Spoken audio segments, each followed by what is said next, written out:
we should get started. So good morning, everyone. For those of you who don't know me, my name is Craig Foley, and I'm the CEO of Hospitality Newfoundland and Labrador, and I'll be your MC for today. I'd like to welcome everyone to today's free Leveraging Your Digital Marketing and Social Media in Uncertain Times webinar. Though we are faced with many challenges these days, more and more people are consuming digital marketing and media more than ever. This webinar is in partnership with our regional destination marketing organizations, Adventure Central, Destination Labrador, Destination St. John's, Go Western, and Legendary Coast, and will be led by digital marketing professional Sheldon Payne, digital marketing consultant from Newfound Marketing, and Laurie Dempster, digital and social media lead for Newfoundland and Labrador Tourism Digital Team. I guess before we really get to our presenters, just a review, we do have the chat window open. We will also have the question and answer window open. So at the bottom of your screen, if you select those bubbles, you'll be able to put in, contribute to the chat, as most people are doing right now. But it's also a place to put questions in the question and answer box. Laurie's colleague, Candace Walsh, is also here, and she'll be answering those on the fly. So I guess you didn't come to listen to me, you came to hear some good content. So Sheldon, maybe you can start with a brief introduction of yourself and bring us through the content. Oh, great, thank you very much, Craig. And for everyone who's here this morning, okay, so I guess a little quick intro on me. I'm the owner of Newfound Marketing. We're a digital marketing agency here in St. John's. We've been around since 2012. And we have a team of 8 people, and we specialize in social media marketing strategies, inbound marketing strategies, SEO or search engine optimization, digital media management. So that's all the Google ads, Facebook ads, Instagram ads.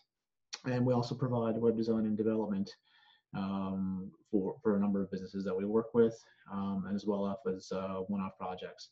I've personally been in this space now for over 15 years, so anything pre-Twitter, Facebook, Instagram, none of those things existed when I began. And so now, here we are. So the agenda that I want to walk you guys through today is, why is a digital strategy important right now? And then we'll go through, in terms of an internal audit, things that you could be doing with your business or could be doing with your business right now before anything begins to reopen. What will be some of the quick wins and short-term plan that you can put in place, and as well as some of the long-term plans. So what's going to happen beyond 2020? So things that you can begin to do for 2021, 2022 and beyond. So why is it important? One thing that we've seen, I guess, since this pandemic is the increased use of digital media across Canada. So if we just look at some of the stats here from ComScore, you can kind of see what the average use has been. And then we see roughly around since February through, this takes us till the end of March, that we're seeing more and more people are visiting digital media channels and they're spending a lot more time online than they previously had. And with regards to some of the channels where people are spending their time, we're seeing an increase in email. We're seeing an increase in instant messaging. So that would be your Facebook Messenger, your text ads, your Instagram DMs, your Twitter DMs. And obviously, we're also seeing a really big jump in social networking, which is, I think, going to be very important in terms of some of the strategies that we want to implement and put in place as we move forward. You can see there, like the average daily visitors now is, it's about, the percentage is up 36%. So that's a lot more eyeballs and a lot more time being spent on social. And now is a good opportunity to kind of leverage that and take advantage of it. So a study that was done, or a survey that was done of some of the top 250 CMOs when the virus kind of hit us, is in terms of what people are going to be doing and what marketing professionals are going to be doing more. And I think in the beginning, everyone kind of paused, and then now once we kind of get an understanding of where we are and how things are going to move forward, some of the areas where where CMOs and companies are going to begin to invest. Obviously we can see the numbers here. So 28% are going to do more advertising, 18% are going to do more content marketing, which I think is super important. With all the new eyeballs and time that's being spent on social. People are looking for more organic growth. How can I optimize my website for SEO?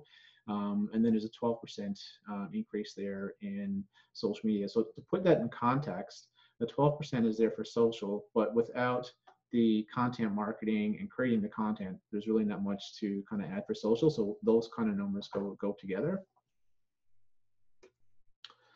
So right now, as we've kind of in an idle time and waiting for things to open and reopen, there's a number of things that you can do within your business. And the first, like anything else that you probably want to be taking care of, is just going through an internal audit. So here's some of the things that you should probably be looking at internally, and things that you can probably look at between now and maybe over the next 4, 6, 8, 10, 12 weeks. So if you haven't already, one thing you may want to have a look at is, what are the resources and skill sets that we have in-house? Do I have the ability to take good video? Do I have the ability to take good photography, edit photography? Do I have the ability, or do we have the ability to write good content? And if so, those are some of the skill sets that maybe are not where you want them to be in your company or in your organization, then what resources and skill sets do you need to get? And when we look at the timing of things and how important this season is going to be in future seasons, is that something that I can look to outsource, or is that something that I want to do internally? Right now, you should also be looking at who's going to be setting the strategy and what's going to be the process. Obviously, the strategy that we would typically have for an upcoming tourism season could be a little different than the one that we're going to put in place for 2020. So what is that strategy going to look like? How are you going to measure? Who's going to be responsible for measurement? So is that something that's going to be you're going to take upon yourself? And what is it that you're going to measure? Is it going to, you obviously want to be measuring website traffic. You want to be looking at bookings and reservations and phone calls, and who's going to do that? The other thing that's a really good opportunity to do right now, and I think a lot of people have stepped back and taken the time to do this, is, do you need to update and become more educated or get more training on some of the tools and resources that are available to kind of keep you on par or to take you to the next level? So the very first place that any organization should be looking at, I think at any point in the year, is to look at your website. There's a lot of no matter what you do on social or what you do in other places, at the end of the day, people will typically come and they'll want to visit your website before they as they make their plans and their travel plans. So questions that you may want to ask yourself, if you haven't already, is, when was the last time that your website was updated? Has it typically been updated on an annual basis? Is that something you do in the fall, early winter? Who updates your website? So, is that something that you can do yourself? Do you have a company that's developed the website for you? If so, are they still working? Do they still have the ability to make the changes? Are they busy? What changes do you need? One thing that's going to be important, again, and this is something that's been important for a number of years, is that, is your website mobile friendly? So basically, Google says that, if that 61% of people are unlikely to come or return to a mobile site if they're having a problem getting to a site on their mobile phones or smartphones, and 40% then will kind of go and visit a competitor that does have a mobile friendly site. So it's super important that if your site's not updated for mobile, check with your web developer or your, and make that option available to make your site more mobile friendly. When it comes to the way that people are going to be doing business now and in the future, what are my options for online transactions? So obviously, if you have a booking system, I think that's fantastic. If you don't have a booking system, now would be a really good time to have a look at a booking system and getting that situated and in place. And if you have a booking system, are you optimized? So what are all the messages that are going out to people who are booking? Are you providing them with all of your social media channels? Are you providing them with blog content or video content of things that they could be doing before they get here? And obviously with all the changes that will take place as we prepare for this season and beyond, we're going to have to look at the safety protocols that are going to happen. And with that, do you need to update your message? So do you need to update your emails? Do you need to make changes to your website and include all the safety measures that you will have to take and that you'll have to put in place? I think consumers and travelers, as we begin to move around the province and beyond, they're going to want to know, what are the things that you are doing to keep me safe as a traveler? So if that's something that you haven't thought about preparing for your website right now, that's something that I think I would begin to look at, and what are all the safety measures that you have to do. With regards to your messaging, I think a lot of the discussion around this season in particular is going to reflect the resident traveler, the people who are here, the staycationer, as we call it. And is that messaging that you currently have on your website, is that something? So if I'm doing research from Goose Bay or Corner Brook or St. John's or St. Anthony, is the content that you have on your website now, does that reflect me for this season? So is that something that I need to put in place, and what changes can I kind of go ahead and get in place? The next thing you'll want to do is you want to begin to have a look at your analytics and kind of get a sense of, you want to know, are the people who are coming to my website, are they engaging with my site? So, obviously we take a lot of time and we put a lot of detail and attention into getting people to come to our website through Google or through social media or through email. But when they get there, what is that experience? Are they coming and landing on your website, and are they there for 10 seconds or are they there for 10 minutes? What kind of content are they engaging in? And when you begin to look at that a little deeper, you need to begin to think, like, how can I make my marketing campaigns more effective and accountable? So if I notice that people are not staying on my site for very long, can I change that content? Can I add some video content in there? The content that you're creating, is that effective content? So are the visuals nice and appealing? Are they, one thing that would be important to think about would be, are the photos that you're putting on your website, are they optimized for the web?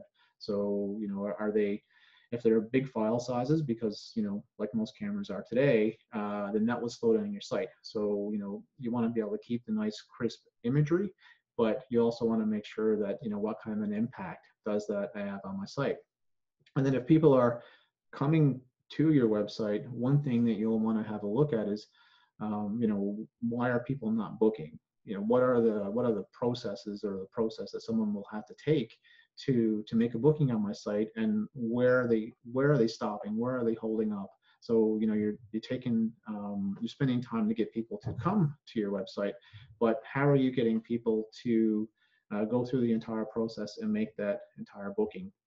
And then lastly, you want to know how you can improve that site interaction. So can you make that content more deeper? Can you go back and look at some older blog posts that you have, and can you add to those blog posts, add more images and add more video? The reason why you want to do that is because you want to begin to measure. You want to measure the success of all the time and energy that you're putting in place. So you want to think about, is your traffic going up or is it going down? I suspect in some cases the traffic is potentially going down right now, but if you don't have the tools in place, so the Google Analytics, if they're not installed, you don't know all the work that you're doing and how it's working. So one thing that I would really suggest, if you've got Google Analytics, please double check to make sure that you've got goals set up. So some of the goals that could work obviously would be bookings, emails, phone calls, all of those things set up as goals on your website. And a regular thing that you should be doing, regardless of the year, is always to have a look at some reports. Get a sense of how people are finding you. So if you're spending a lot of time and attention on Twitter, and then you look at your analytics and you realize that, well, no one's coming from Twitter to visit my website, so perhaps you have to make some changes. Maybe more people are coming through Google, so is that something where I can invest more time and energy and create more content that's going to allow me to get more people to come from Google? Lastly, when it comes to measurement and analytics, if you don't already have this in place, it would be super important to get your pixels installed. Typically, the pixels that you'd want to have in place would be for Facebook, Twitter, and LinkedIn. And just a short, brief explanation on what Pixel is. So it's just a small snippet of code that goes on your website. And what it will allow you to do is it will allow you to be able to build a list of all the people that are visiting your website or certain parts of your website. And then you can go back and you can actually create a remarketing campaign, which we'll get into a little later, to be able to, so people who visited your site and didn't book, you can kind of provide them back with some more information or a new offer or a new deal or a new coupon for them to come back to your site and then to complete that process. One thing you also want to begin to look at is you want to look at your SEO. So this is your search engine optimization. This is all the traffic that would come to your website from Google. And typically this would come, this is what a lot of people would consider to be the free traffic, but there's work that has to be done. So, if you haven't already, familiarize yourself with a little bit of SEO. There's free SEO reports that exist. We can probably send you back a free SEO report that we provide to people who want to get an idea of where the current status is from an SEO perspective. You want to double check with your on-page SEO. So do you have your title tags updated? Is your meta descriptions updated? Are all the images that you're putting on your website, are they labeled correctly, or are they just labeled with the information that is taken on your camera? So instead of like img4525.jpg, can you label that image correctly? And all those things have a big factor in terms of the amount of where you rank on your website or within Google. You also want to look at some technical SEO pieces. And right now that's becoming more important. So things you want to look at, we discussed the mobile friendly aspect of it. If you're going to be taking bookings, then you want to make sure that your site also is secure. So if you've got an HTTP site currently, and you can look at that in the browser, then you may want to go and take the process of getting that updated to an HTTPS. And that will just be another check mark for Google to kind of bring you up in the rankings a little bit further. When we talk about hospitality pages and travel related pages, one thing that's super important and for any website is speed, but because most hospitality pages will have a lot of very crisp imagery and a lot of video, you also want to make sure that you've got a good hosting program in place, not necessarily the cheapest hosting, so maybe you've got to increase the hosting package that you have to be a little bit faster, because Google wants to only send people to sites that are fast, and the users that are coming to your site, so whether they're coming from desktop or they're coming from mobile, they want to make sure that they're getting to a website as quick as possible. As we looked at the statistics before, 61% from the mobile perspective, but from a page speed, you definitely want to be able to have a fast site or people will move on. The other opportunity that I think really exists right now is to look at your external SEO, and that is you want to be able to get an idea of all the sites that are pointing back to you to increase your domain authority. And I think one of the benefits that we have right now is that if we think of this as a big group, we've got a lot of opportunity here to collaborate with each other and to get people to share your link on your website and vice versa. So there's opportunities there to share with, other operators in your, within your region, within your communities, to connect with your communities and make sure that you've got your sites are on the community websites, and then vice versa, you're putting the community websites back on your site as well. And the more of that you can do, the more domain authority you get. And the more domain authority you get, the higher up that you go in your Google search ranking. So that's something that I think everyone can probably do for this season and beyond, is to communicate with everyone that's here, that's attending this webinar, that's in the H&L community, that's in the hospitality community, and just all around kind of look for those opportunities to increase that domain authority. The next thing you want to have a look at is your social media. Are you present on all channels?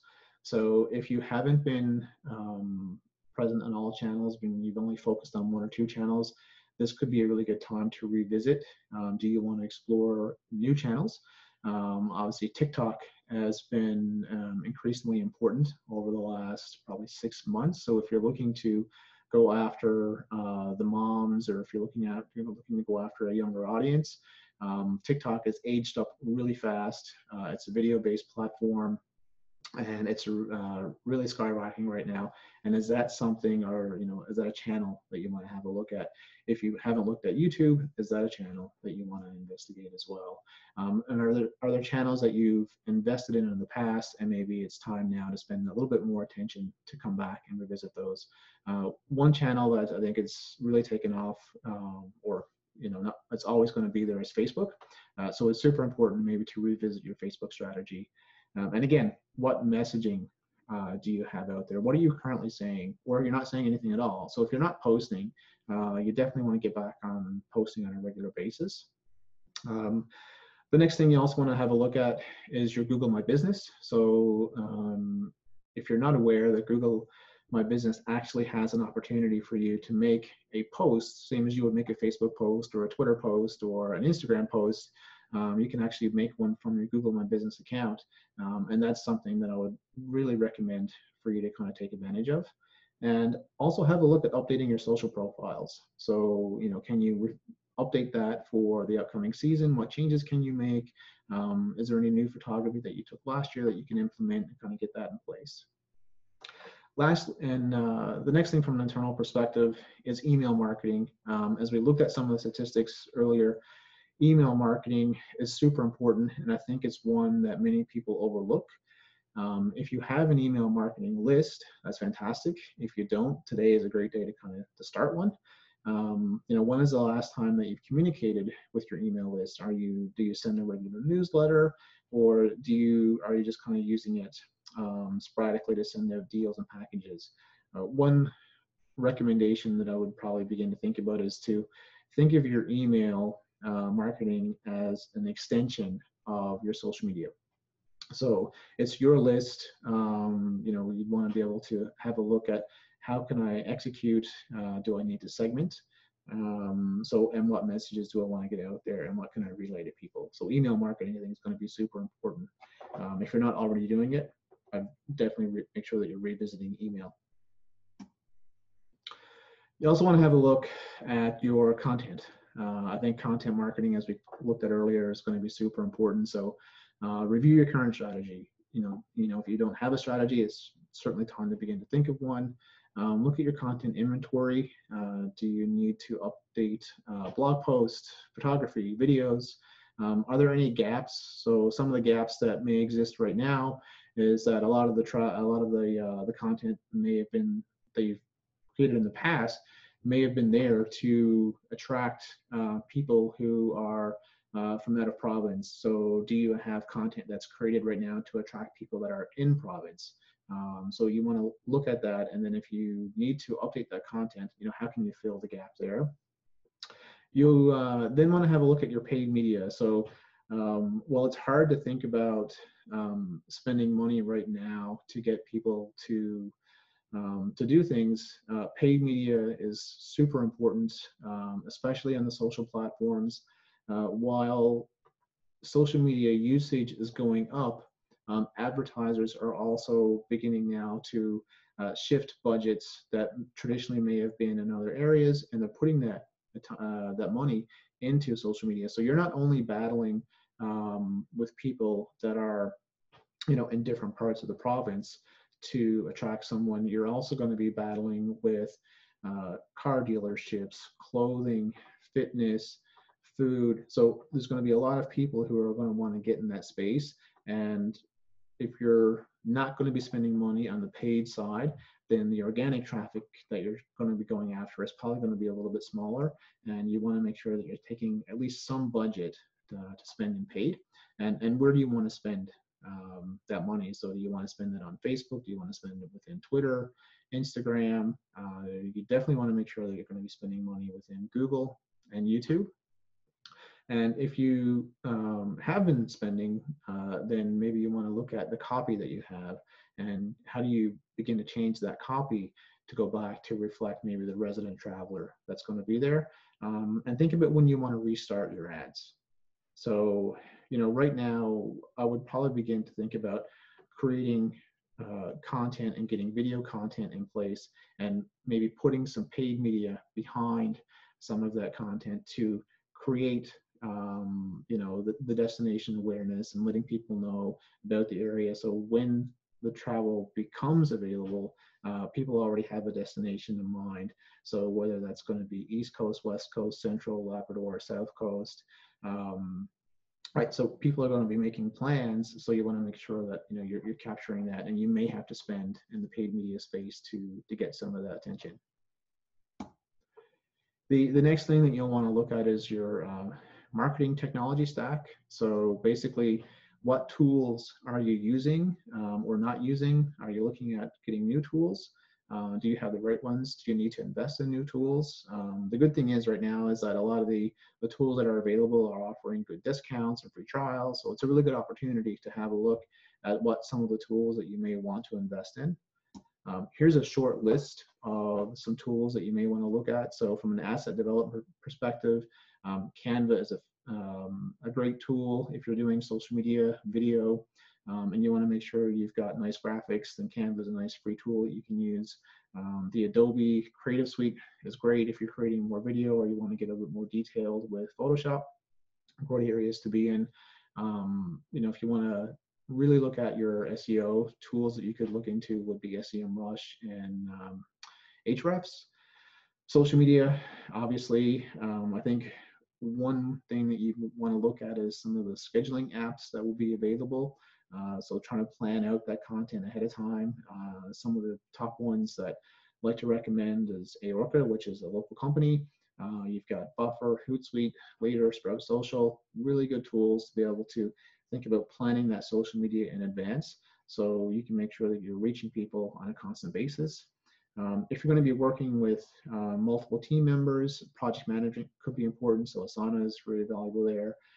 We talked about email marketing, so some of your booking systems probably have email marketing that's available, but you can also look at tools like MailChimp, ConvertKit, Constant Contact, and create your email program from there. Paid media, I think Google ads, Facebook ads, YouTube is certainly going to be important for this year and beyond, if it's not already a part of your strategy. If you look at it more on an advanced level, there's CRO, so that's conversion rate optimization. So this would be really digging into the website traffic that's coming and what pages people are visiting, changes that you can make, tests that you can put in place to help increase those conversions. And those are a couple of tools that you can begin to implement.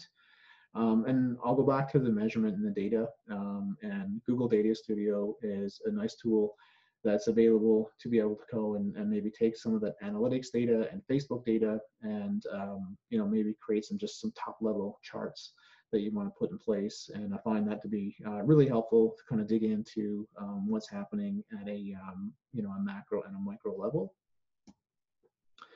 And lastly, from an internal perspective, have a look at training. Again, we talked about what are some of the educational and training opportunities that exist, some of the free options that exist. There's the Google Digital Garage, so you can go and learn all about analytics, Google Display, search, all free from there. The Facebook Blueprint program, it's all about creating content and doing Facebook ads and learning all the good process and ins and outs of that.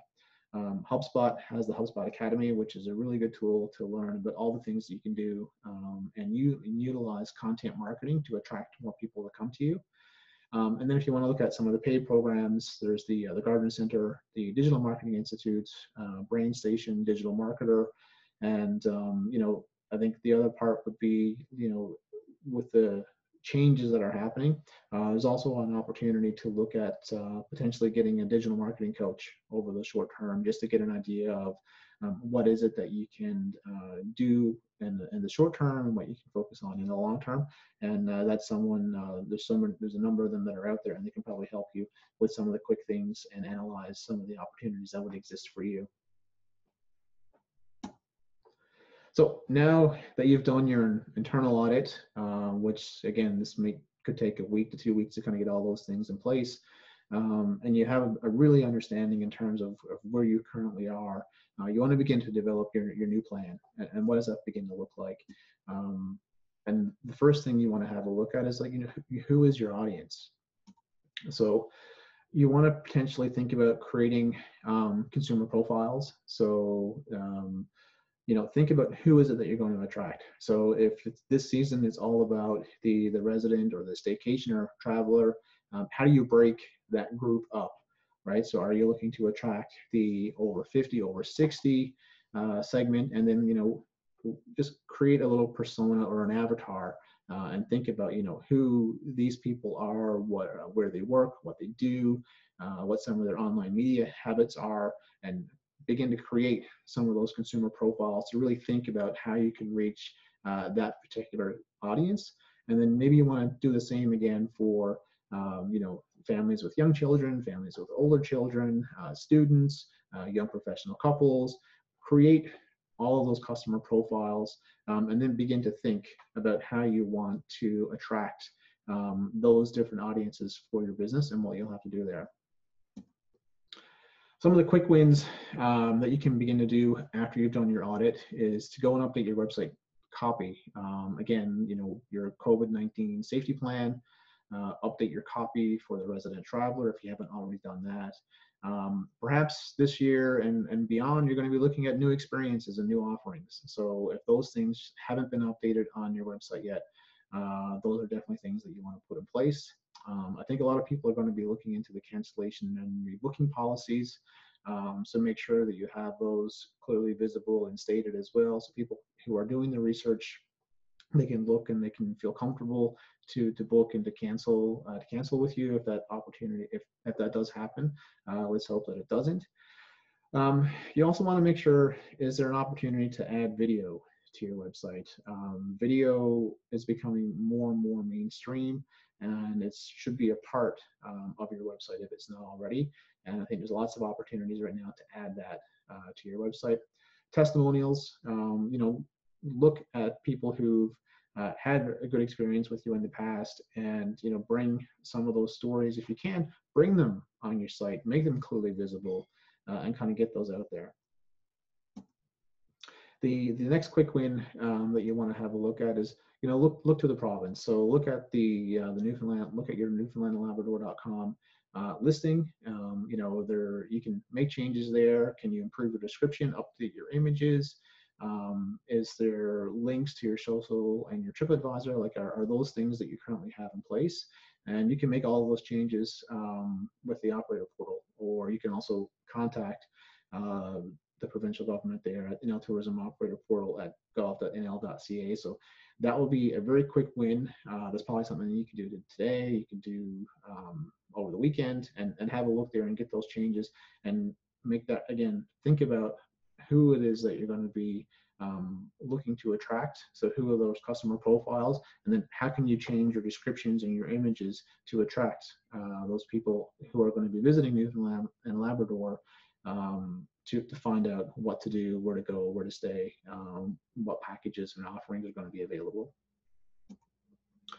Again, update your Google My Business. If you're changing your hours, make sure you include those. Google My Business provides you with an opportunity to add new photos and videos, trying to get those on there as well. Google could often be the first touch point for you, so people who are finding you may find you through Google first, and if they are, you want to make sure that you're putting your best foot forward, and updating your Google My Business will be a great way to be able to let people know that all the fresh images and video and everything that you have. Add a post explaining how your business is changing, and that's something that you can repost every 7 days, or you can create a social schedule the same as you would for Facebook, Instagram, Twitter, Pinterest, or TikTok. Then you can post that to your Google My Business account so people can see that you're staying active and you're staying updated, and you're keeping people updated in terms of how your business is changing and changes that you're making for them when the opportunity comes to come visit. I want to go back to email. I think email is a quick opportunity there. Start using email if you're not already.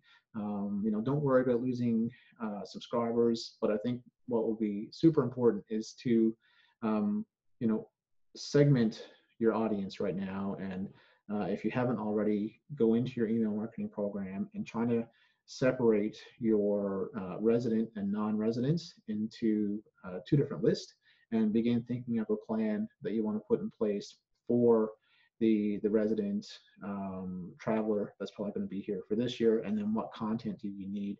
Are there deals and packages that you can send to them?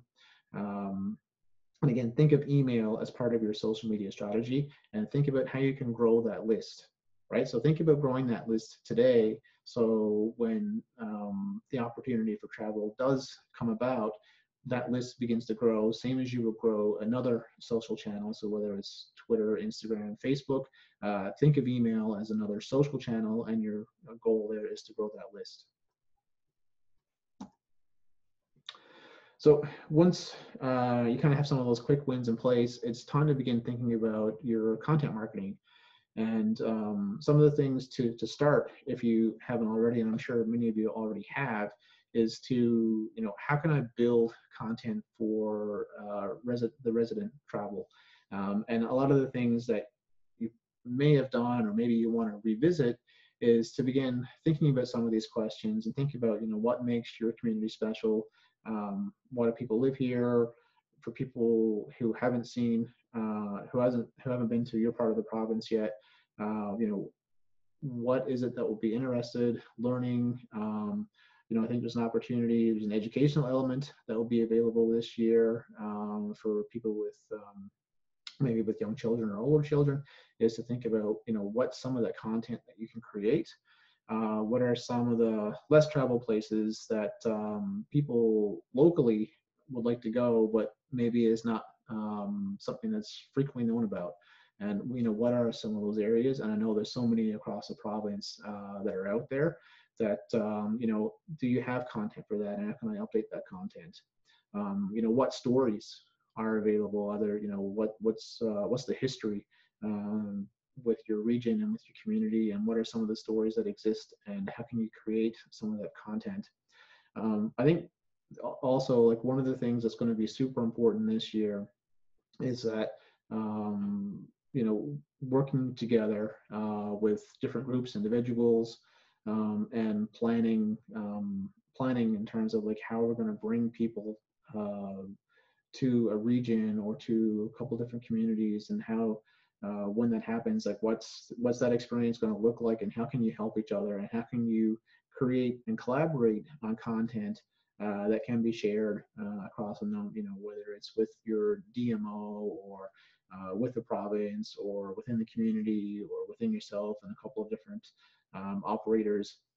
Think about all that, and what does that look like, and then begin to think about those content gaps, and look at all these questions. And if you come up with some answers there, and you don't have that content in a video, or you don't have it written, that's a really good place to start on the content that you want to create. So once you get some of those ideas, you want to begin to develop your content strategy. So what type of content do you want to create? And we want to look at, do I need to get new photos? Can I go take new photos? Do I need video? I think video is going to be super important when I think about platforms like YouTube, Instagram, IGTV, which is an extension of Instagram, Twitter, TikTok, Facebook. I think video is super important across all of those. Text is also super important. So, can you create blog content that's going to be on your website, and use that as an opportunity to help get more people who are doing their research to visit the content that's going to be on your site through text, through blog content. And you want to think about, what content do I need to create the awareness of, my region and my community and my offering, and then what content do I need then to create interest in creating the desire to go and to come and visit, and then what packages or deals or offerings are there to help the traveler to make the decision. And then lastly, how do you get them to take that action? So those are all things when you're creating your content plan and your strategy, is to think about all those things. And then once you begin to create this content, what's often overlooked is the distribution. So, how am I going to get that content in front of people? So we'll go through that right now. And the first place is, I think the easiest place is social. So once you've got your updated content strategy and you begin to create new content, or you're updating old content, look to social and think about, do I need to update my social profiles? Right now, like, do I have visuals of crowds, for example, and maybe that's not something that I want to add to my social profiles. The key image is your Facebook cover photos and those things at the moment. Is there anything that I can create that's a bit more with wide open spaces? Is that something that I can do? How can you highlight more of the region and the community? And I think what's important now is that if you've kind of paused your social, I think it's important that you kind of get back and start creating that content. People are getting, I think, a little fatigued of seeing all the COVID updates, and they're looking for an escape. So, remind them of all the beautiful things that we have across the province and keep posting. And I think when it comes to social, I think there's an opportunity to post 7 days of the week if you can. Look for inspirational content to create that interest to go, and that desire to go and see our beautiful province. Think about the history side of our province. We're such a deep historical place, and there's tons of history that exists, and I think people would love to learn more about what's happening all across the province, the history that's behind it. So how can you embed that into your social? The culture, everyone talks about our culture, and how can you kind of bring that to life, right? How can you kind of bring that back on social? So I think it's important to think about creating content on a more regular basis, being more social, engaging in those conversations, and look at creating channel specific content. So I think it's you can certainly post the same content to all of your channels, but try to, if you can, update them for each of the channels. So what you would post on Twitter, maybe the caption that you have could be a little different, or what you post on Facebook could be a little different. Think about, again, that audience that you're trying to attract. And so if you're posting something to TikTok, so how would you create that content for a TikTok user versus if you create something on Facebook, where the user on Facebook could be a little older and the user on TikTok could be a little younger. So think about how you can change that content, or the same idea, but bring that content to life on different channels. One thing I think that's going to bring us together is the use of hashtags. So there's a number of hashtags that are available to use, and try to create and use more of those hashtags, because people will begin to look at those hashtags and have that community engagement. So make sure that you're using hashtags, and now you can actually use them across multiple platforms. Twitter has always been a hashtag environment. Instagram is really heavy on hashtags. But more recently, Facebook as well. So in the past, Facebook really hasn't been like a big use of hashtags, but now we're seeing hashtags being used on Facebook more often. So I'd probably recommend using maybe 1 to 2 hashtags on Facebook, and that's going to become more popular as well. And want to go back to that collaboration. So try to incorporate other social accounts to create more of that engagement on your post. So it can be the DMO, other operators, people within the community, trying to tag people in there and kind of create some of that community engagement and get people talking. I think one thing that's important, but is maybe not easy to do all the time, is to be available. Social media is a 24/7 game, and people could be posting and messaging you at all hours of the day, all hours of the night. So think about how you can, what is it that you can put in place to prioritize those conversations, and listen to your customer as well.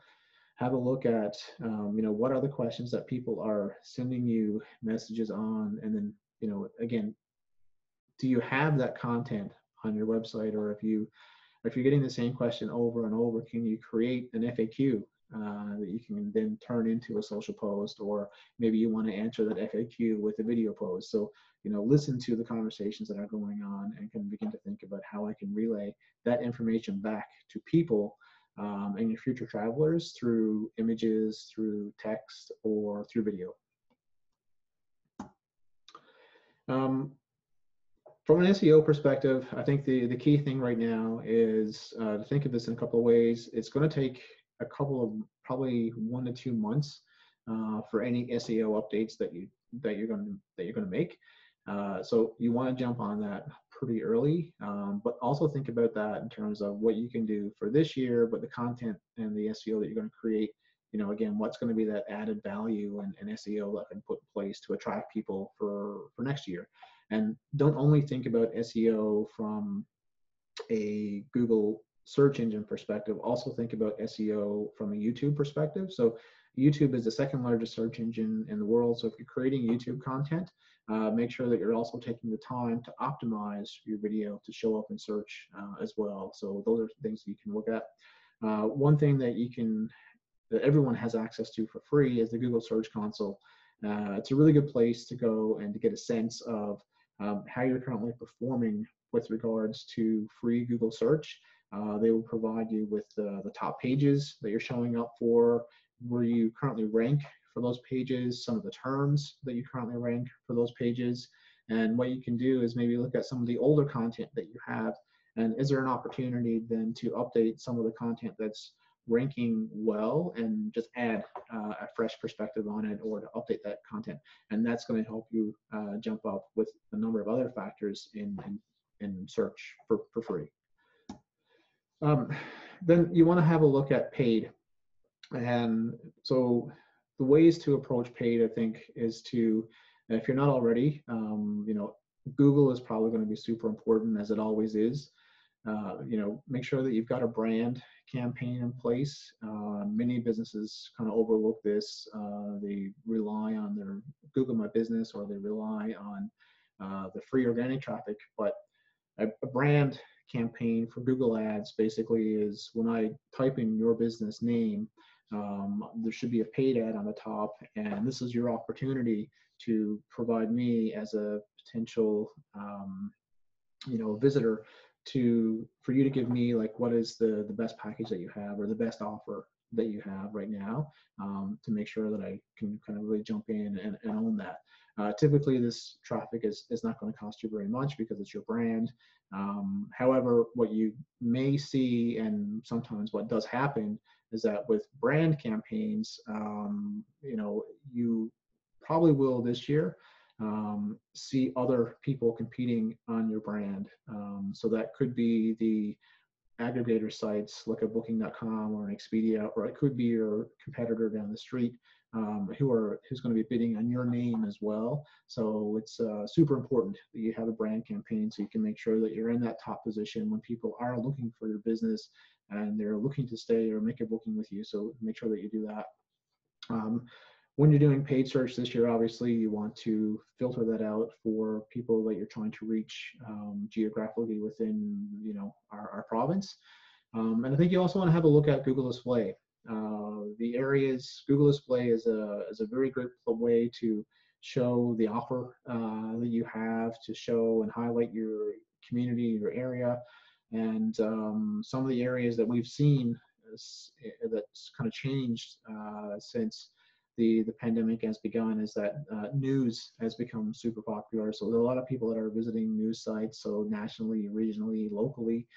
Is there an opportunity for you to create content to be in front of people while they're browsing the news? We've seen a huge uptake in the food category as well. So is there an opportunity there to use Google Display to get in front of people who are potentially going to be looking to make travel plans at some point this year? And weather. Our province is so weather dependent that we probably look at the weather 2 to 3 times a day. So do you have is there a Google Display opportunity there for you to create a set of banner ads for when people are looking at that stretch of 7 days or 14 days when we're going to have the really good weather. Do you have banner ads to attract people who are looking at that and probably looking to make travel plans? Super important area, I think, to be in. And with Google as well, I talked about remarketing earlier. So that's, if you're not already doing that, begin to think about implementing a remarketing campaign. So this would be people who have already visited your website who may or may not have maybe made that booking with you, and it's just kind of a reminder for them to maybe come back and maybe finalize that booking. And I think another opportunity that would exist, extremely well is to look at YouTube video ads. So if you don't have video as part of your current strategy, I'd really recommend looking into the YouTube video ads. They're quite affordable, and with more people now consuming YouTube content, not necessarily on their devices, but also consuming as part of their everyday on their televisions, I think there's a really good opportunity there to think about YouTube videos. Then we want to have a look at paid media and paid social. So as I kind of talked about earlier, if you're only going to use social media and you're only going to rely on organic traffic or just making a post and not putting any money behind your post, you're probably setting yourself up for failure for the year and for future years. It's a very competitive space. There's a lot more eyeballs, a lot more competing, a lot more people posting, and with that, the organic post that you make is going to be seen by less and less people. So it's important that you think about your paid social on Facebook and Instagram. Who can you target? Obviously, the easiest people to target are what's we like to call the warm audiences. So these are people who have been visiting your website, but perhaps haven't made a booking or contacted you. If you have an email list, there is an opportunity on Facebook and Instagram to actually populate that email list and to target the people that are on your list with programs as well. And all the social media engagement that you've had over the last year, you do have an option to be able to target those people and remarket to those people again, and we call those the social engagers. So whether that's on Instagram or Facebook, you can retarget these folks and again remind them in terms of it could be the new offerings or deals or bringing people across the province in different areas. So that will be something that I would definitely set aside a budget for, is to make sure that you've got some budget set aside for paid social. And then obviously you can have a look at cold audiences, and those cold audiences are going to be creating your Facebook ads and going after those audiences that we talked about early on, the over 60s, the families, the students, the young professionals, even the solo traveler, and creating, again, paid programs and ads that are targeted specifically to those people. And when you do that, try to make sure that if you're going to include people in an ad for someone that's over, over 60s, for example, try to include people that kind of fit that age range as well, and make sure that you can filter out your audiences geographically in terms of the areas that you're looking to attract people to get them to come to you. And so that's your short-term plan, that all the number of things you can do for the upcoming season. And then obviously we want to think about your long-term plan, and it really is all, if you can get the strategy for the short-term plan in place and implemented for this year, you can kind of use that as a template to create your long-term plan and revisit all of those things and go back and build on your content marketing. Think about the content that you can create for 2021, 2022 and beyond. Have more time to think about more video marketing and how can you do more of that. When it comes to a rebound campaign that could be for 2021, you're going to have to maybe update your content a couple of times in terms of what's happening, so you begin to think about that. And then I think there's always going to be an opportunity to look at creating new assets, right? So what are the offers that you're going to have? New videos, updating paid media again, Google, YouTube, Facebook, Instagram. And I think one thing that's going to become super important is to make sure that you do have an email marketing program in place. Some of the things that you'll be able to do maybe this year for your staycation or resident program might be things that you'll want to continue or to put in place for next year for other programs as well. And then lastly, once you've done all of these things, it's going to be super important to make sure that you've got tracking in place. You're going to put so much time and energy to create a new content marketing strategy and do paid media, and do social media, and invest in this. And it's you want to make sure that you're tracking it and having a look and making sure that it's working so you can tweak and make adjustments. So just a quick recap, we talked about why it's important. The increased use of digital media usage is on the rise. Don't see that changing anytime soon. Take the time to do your internal audit. Have a look at that now. If you haven't did it already, now is a good time to start. Look for the quick wins, get those things up and running. Maybe that's those things you can get in place in 7 to 10 days. And begin thinking about your short-term plan. So what is that content, the gaps that are needed to fill, the mediums, so whether it's video or images or text-based, what do I need to create, what assets do I need to create, and then how do I get them out there? So whether that's going to be social with existing channels, or you're looking to maybe jump on new channels that you haven't done before. Make sure that you've got your paid media program in place and kind of get that ready for when you do want to start. And then always, again, let's think about the long term here in terms of what are the things that you can do and get in place this year that's going to benefit you, for this year and beyond. So that's it for me. Just a quick recap in terms of what we do. We provide digital marketing services in a number of areas right now, and I'll hand it over. If you want to be able to keep in touch with me, there's a number of ways you can stay in touch, and I'll leave it up for questions and hand it over to you. Back to you, Craig. Thanks, Sheldon. This is Juanita from Hospitality Newfoundland and Labrador. I'm going to kind of aid in the transition here, but we do have one question there from Robin. Could you please provide an example of create channel specific content? Yeah, sure.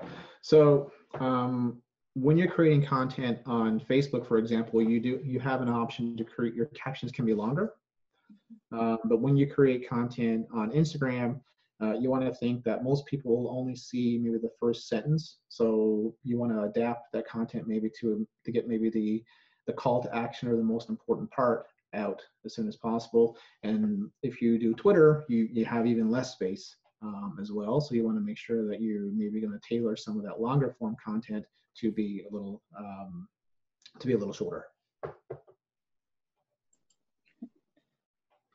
Okay, oh, there we go. Get this working. One second. Okay, there's another question. How can I get more people to follow my Facebook page? That's a great question. I think one of the places to start, if you haven't already, collaborate with other Facebook pages. I think right now it's a really good opportunity to think of the community from a bigger perspective and look for opportunities to cross-post, to have people follow each other. Will be one great way to start.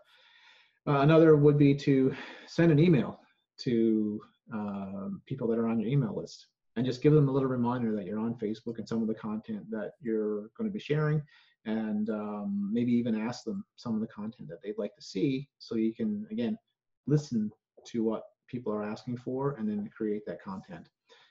Tagging people as well is also super helpful. So, tagging accounts on Instagram, for example, you have an option to tag up to 30 people. So look for those opportunities to create engagement. And I think the other way that you could do it, if you do have a media budget, so if you do have a budget to spend some money, you can create some content, video content or post. And then I'm not sure if everyone knows this, but when you make a post on social, if 300 people like that post on your page, when you go into the likes, if you're the Facebook admin, there's actually an option there to invite those 100 people. So if that's something that you're not currently doing, I would probably, and that's something you can even do later this morning, is to go back, look at maybe some of the successful posts that you've had recently. And if that's something that you're not doing, go back over the last 6 months and invite all the people. There's a limit, I think it's around 500 per day, and invite the people who have engaged with you in the past to come back and to like your page. So.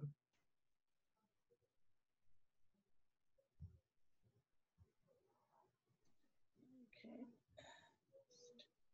Give me a minute there. Okay, next question. I may have missed your explanation, lots of beeps and buzzes. What do you mean about with strategic alliances with Google, for example?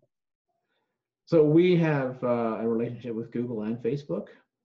So we meet with, a rep from Google and from Facebook, and we'll talk about our Google Ads accounts that we're working on with our clients and get some suggestions and tips and new options that are available. So if something new comes down from Google, we will typically be one of the first people to hear about it and be able to use it for our clients. Okay. Okay, what I'm going to do now is we're going to move on to the next presentation, and then we'll come back to some of your questions. So our next presenter, get my mouse to go around, is Laurie Dempster, and he's the digital lead with Newfoundland Labrador Tourism Marketing, and I'm going to throw it over to Laurie. Just want to make sure you're all seeing his presentation.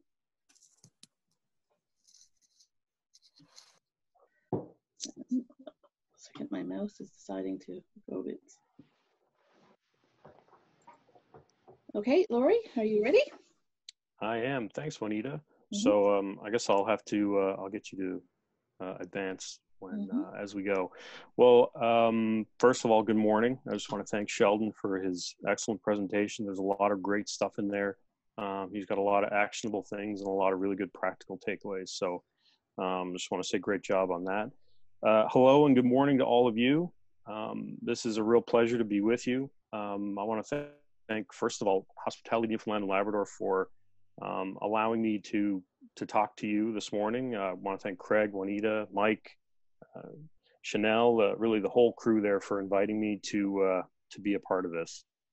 So if we just jump ahead to the next slide, I think it would be appropriate just to take a second to talk about everything that's been going on. This wouldn't be a presentation if I didn't mention one of my dad's favorite sayings, which is any situation, it's important to talk about where you've been, where you are, and where you're going. And as a provincial marketing organization, if we go back to sort of when all this really kicked off back in the middle of March, we didn't go radio silent. We continued to tell our story, to continue to tell the story of this place. We paused television, newspaper, and paid advertising, but and then of course when it came time for icebergs, we didn't launch Iceberg Finder after a brief delay, and that's for obvious reasons. But we did continue our digital programs, specifically our social media. And at first, really, the goal was for our content to be a welcome distraction for our audience. And then we've now since shifted our focus to allowing our audience to explore virtually while continuing to keep our destination at the top of mind for future travel when that option is available. And overall, what we've seen as a result is an increase in our engagement with our audience. We're seeing the average time on our website go up, newfoundlandlabrador.com. We're seeing engagement with our social media posts go up as our audience views and shares our content, as they comment on it. The social sentiment, sort of the what people are saying about our content has been surprisingly good. The comments, the feedback have all revolved around either people who have been here before and they are sharing stories about their past trips and experiences, and then others in our audience are then engaging with that. And then anyone who had planned a trip here, who was obviously disappointed that they can't travel, they're talking about how much they're looking forward to coming whenever they can. So maybe that's a little bit later, maybe it's 2021, maybe it's just sort of at whatever point they're able to. And so I think that's been such a nice thing to see, is just how solid our audience has been, and what that response has looked like, and how it's been overwhelmingly positive. Just a couple of numbers that I would share. If you look year over year, so if you look at May of 2019 compared to May of 2020, engagement with our social media posts is up 183.5%. And I think that reflects with the approach of sharing relevant but entertaining and sometimes longer form type content to our audience so they can enjoy it at home. So that's sort of where we've been, and then kind of where we are now. We'll get to the where we're going part, which leads us to the rest of the presentation. So we are planning to launch a robust advertising campaign encouraging residents to get out and explore, to vacation in Newfoundland and Labrador this year as soon as they are able to, as soon as the appropriate health level is reached. And in this case, I believe it's level 2. So just a cool thing, I mean, I'll say this a few times, and I know Sheldon has touched on this too, but just ensuring operator listings are updated to newfoundlandlabrador.com. We would like, ideally, if you could do it by June 15th, refreshing and adding new travel offers to nl.com. Again, ideally by June 15th. And then we will follow up with operators again as soon as we launch the campaign to let you know how to engage with us. And that leads to this slide right here, which, or just go back one if you will, Juanita. I'm just talking about content marketing. So, you know, Sheldon talked about it a little bit, but, you know, content marketing is it's really critical. And it comes to life through digital channels, and especially in a crisis. So when this started, the first thing we did was, we went back to sort of, you know, where have we been? So we went back and we looked at our back catalog of content, and we identified what we had that could be repurposed to allow our audience to explore from home. And early on, one of the first things that we decided on was more, let's say, sort of longer form, more relaxation type content. So one of the first things we pushed out was called Peace and Quiet, and it was a 5-minute, you know, breathe in and breathe out video, which had these sort of very kind of Zen-like meditative qualities that allowed our followers to escape for a few minutes. And since then, we have posted 360 experiential videos. One of them was Cape Spear. There's another one from Petty Harbor. And more recently, we've begun to repost things like our slightly longer form digital video, The Secret Language of Clotheslines, as an example. And the response to that has been incredible. The organic engagement has been amazing. And it's continued to allow our audience to explore from home while keeping the destination at the top of mind. You can jump ahead there, Juanita, one more. Yeah, there's the Peace and Quiet and the 360 video. I just took a couple of screenshots for you. I'm going to jump ahead to the next one. Yeah, so this ordinarily, the opportunity to speak to H&L, normally what I would talk about is, I would delve a little bit more into our program, and it would be a lot longer, and I would talk about our content strategy, and it would be quite a lengthy but important presentation. But I really only took one slide of that deck. And it's just to say that the best part of what our destination brand, what all of us put together, is the inspiration and the information. Okay, you want to jump ahead one? And so to that point about the information side of it, when the time is right, communicating with your audience about, you know, it could be the simplest of things, like if your business is going to be open this year is important. You know, let them know if you're going to open. If you're not going to open, if you're going to be closed, let them know that you're going to be closed. Maintaining that link of information with your audience and followers is really important. Sheldon touched on it as well, but just to reiterate that updating certain information on your website and through your channels about, you know, rebooking information, what your cancellation policy is, etc. You know, that type of information is also important, and it maintains that link with your audience. You want to jump ahead there, Juanita? So one of the things that we've seen that's worked for us and that we've seen operators do is that they are able to, in this time of crisis, they can bring their experience to life through their digital channels. Certainly as it's to our properties, it's just as important as ever to make sure your listings are up to date, that you have submitted the travel offers and packages. But then also, if you want to jump ahead one more, it's important to make the offer and the experience, relevant. I already alluded to the concept of the resident market, but when travel restrictions do ease, the first group of people that are going to be able to move around are obviously going to be the resident market. And, from our point of view, it's important to make the offer or the experience relevant to that. If it isn't, or if you feel that it isn't, then how can it be made to be more relevant? And so what we're seeing from other parts of the world, other destinations, that as restrictions ease, in spite of everything, people are really just interested at first in hyper local, which shouldn't be much of a surprise, and then traveling locally. And the things that we're seeing over and over again is that what people prefer, obviously, is limited crowds, locations that people have space to move around. And thankfully, that's one thing that obviously Newfoundland and Labrador does have quite a bit of. You want to jump ahead one more? So in terms of actionable things, I'd like to talk a little bit about content development. And sort of on that note, in terms of offering maybe some insights that we've seen from what we're doing, here are a couple of ideas that we've implemented that could help. And the first thing would be resharing your best. So I alluded to that earlier. We went back through our catalog and just looked at things that had performed well. We just looked at things that we thought might perform well, and pulled those up and put them into our content calendar.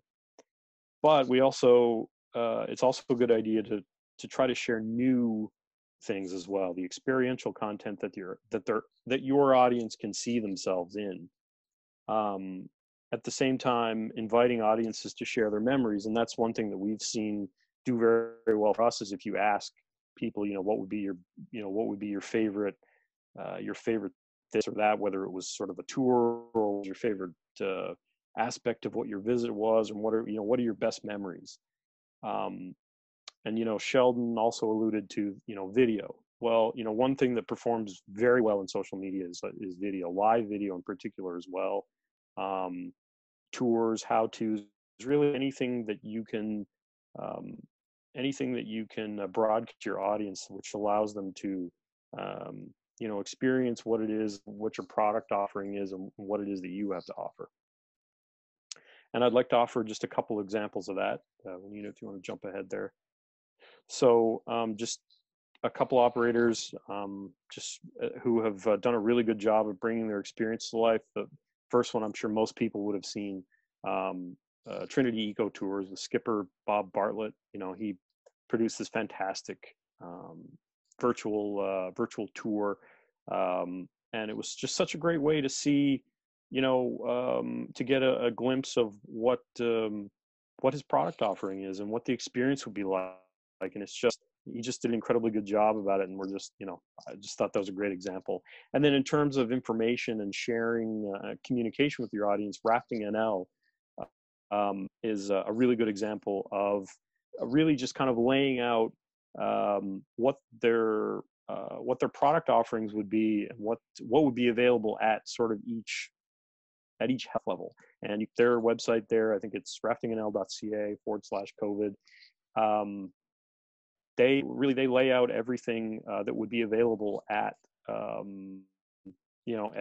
each different health level. And you really, that is such a fantastic way of communicating with your audience. You're really just laying everything out for them and allowing them to make the decision on their own. I think they did a really great job with that. Jump ahead one more there. So in terms of social media management, I know Sheldon jumped into it a little bit deeper, but just to reiterate that you know, even in this type of environment, staying engaged is really important. There's also the potential there for you to listen and see what's going on in social media. And one of the things that we talk a lot about is the idea that, you know, the conversation is going to happen whether you're a part of it or not. So it's better that you're a part of it and listening than not. And one tool I think that's free is, you know, Hootsuite, and it allows you to do a bunch of different things. Certainly, it allows you to, you know, manage your social media accounts, manage what you're going to post and when, but it also allows you to do some social listening. You can set up some pretty simple searches for based on keywords or usernames, and just kind of keep an eye on what's going on in a certain area. Another thing you can do on social media is to engage your potential customers, your audience, and you know, if they have questions, you know, answer them. Try to provide some value, give them some feedback, and if you don't know the answer, you can always refer them back to the government site. You know, if you just gov.nl.ca, the COVID banner is right there, and the most up-to-date information that they have available is there, and so you can always point them in that direction. And just, you know, that type of interaction with your audience keeps you at the top line, even if it doesn't have anything to do with sales. It can help keep you at the top for when there is the potential for them, you know, to travel again. And, you know, just to remind, I mean, we all know this, but being authentic and friendly and patient, I mean, that's really who we are as a brand anyway. You know, our channels have been there, and we have been there, and we've been on through this whole thing. And so it's also important, if it's possible, to engage with us. You know, you can follow along with us with what we're posting on Facebook and Instagram, and, you know, where it's relevant, you can engage with our audience. I mean, that's what we're there for. You know, if our audience is answering a question that, you know, is specific to, you know, your specific market or your product or service, you know, please jump in and answer a question, or you can share relevant information, or you can share a story or whatever it is. That type of, you know, that really is what social media is about. And so that type of interaction with operators improves our brand, that improves everything.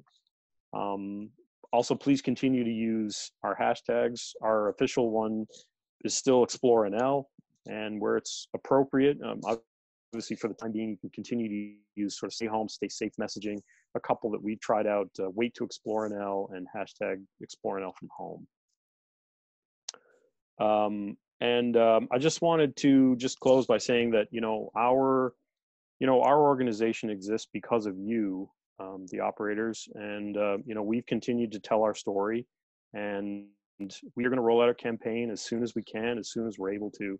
And our goal, obviously, you know, one of our goals is to make you guys proud. And so, you know, I just want to take a second to thank everyone again for allowing me to come on here and speak to you and speak for a few minutes. And thank H&L once again for the opportunity. So thanks a lot. And if you have any questions, I'm here to answer. Thank you.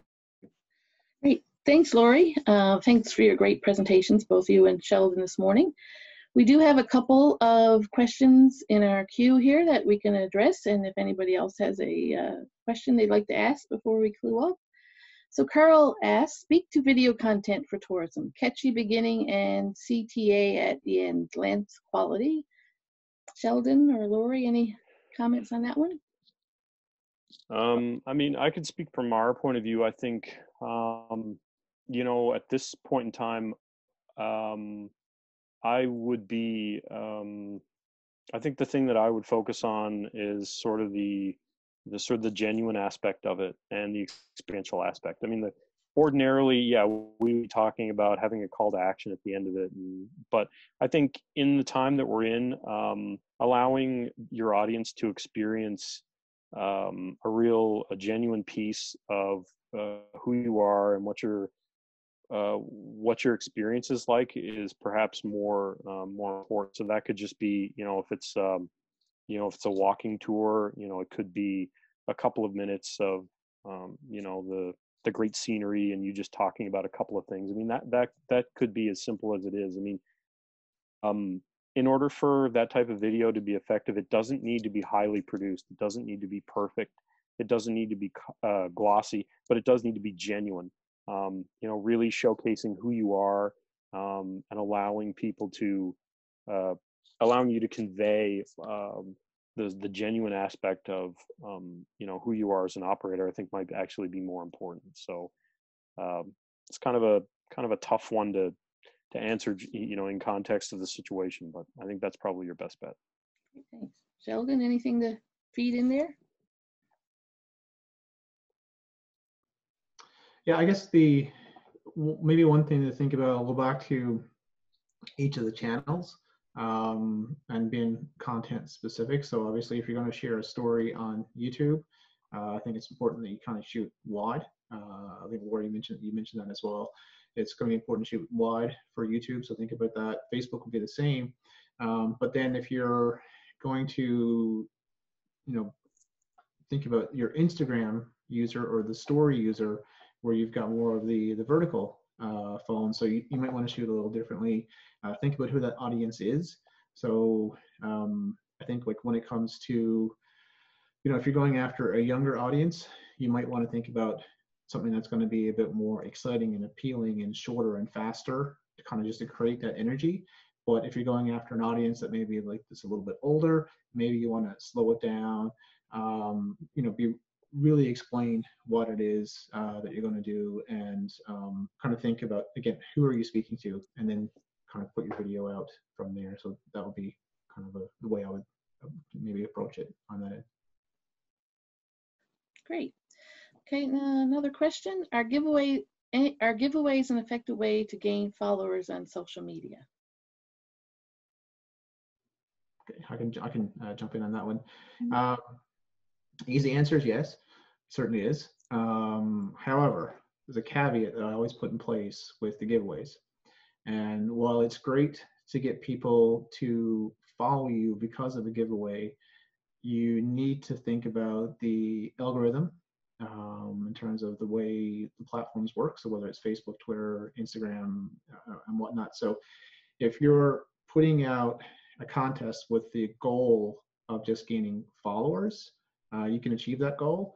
If you're using your social network to reach people who are going to invest in your company and your brand, contests might not be that. Because you want to make sure that what happens with social is that when you make a post organically, if you've got, as an example, 1,000 people that are following your page, the platforms will send out your post to a test sample. And if that test sample engages with your content, then they will expand on the next, they'll send it out to like the next level. And then that process continues over and over and over. If you're sending out a post and you've attracted an audience that really doesn't, want to maybe do business with you, but they saw a contest and great, cool, I'll, take the actions and follow your page.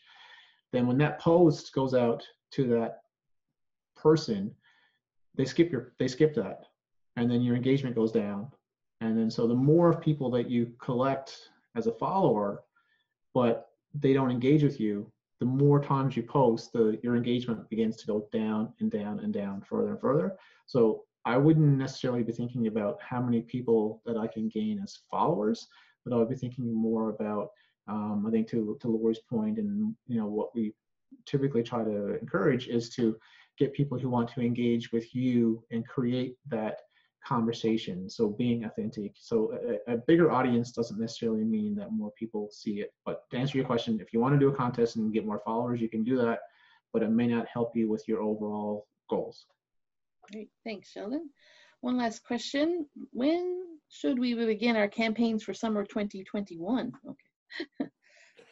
I will just reiterate I'll just reiterate a couple of things. First is that, we're going to launch our campaign as soon as we are allowed to. So we will wait until we get the okay from health authorities, and when the appropriate health level is reached, that's when we'll start ours, and we're not going to do it before that. We will wait until it's appropriate. I would just like to remind operators to submit their information, the listings, the travel offers, the packages, do that through nl.com, and to, if possible, try to get it done before June 15th. That would be great. And that we will be sending out more information. Excuse me. We'll be communicating more, and we will send out more information through our e-news platform. So we will keep you guys up to date through that. That's about all I can say about it at the moment, but yes. Oh yeah, just to reiterate, they said summer 2021, so not this summer, next summer. Oh, summer 2021. Mm-hmm. Oh, okay. Yeah, that's an interesting question. Yeah, I mean, I would just continue to, do the things that you've been doing, and, wait and see, like we will continue to communicate with you through operator e-news. So, I mean, that's a great question. I don't know if I can answer it right now. Thanks, Lori. Well, I think we've come to the end of our morning. All the questions are answered. And so I'd like to thank Lori Dempster with the Department of Tourism, Industry, Innovation, and Culture, I think is in there too, and Sheldon with Newfound Marketing. Yes, we were going to post the recording of the webinar, so look for that in the days to come. I'll also like to always thank our partners from the Department of Tourism, Culture, Industry, Innovation, ACOA, and of course our regional destination marketing organizations being Destination St. John's, Legendary Coast of Eastern Newfoundland, Adventure Central, Go Western, and Destination Labrador. So thank you all for coming this morning, and we'll do some follow-up with you after the event. Thank you.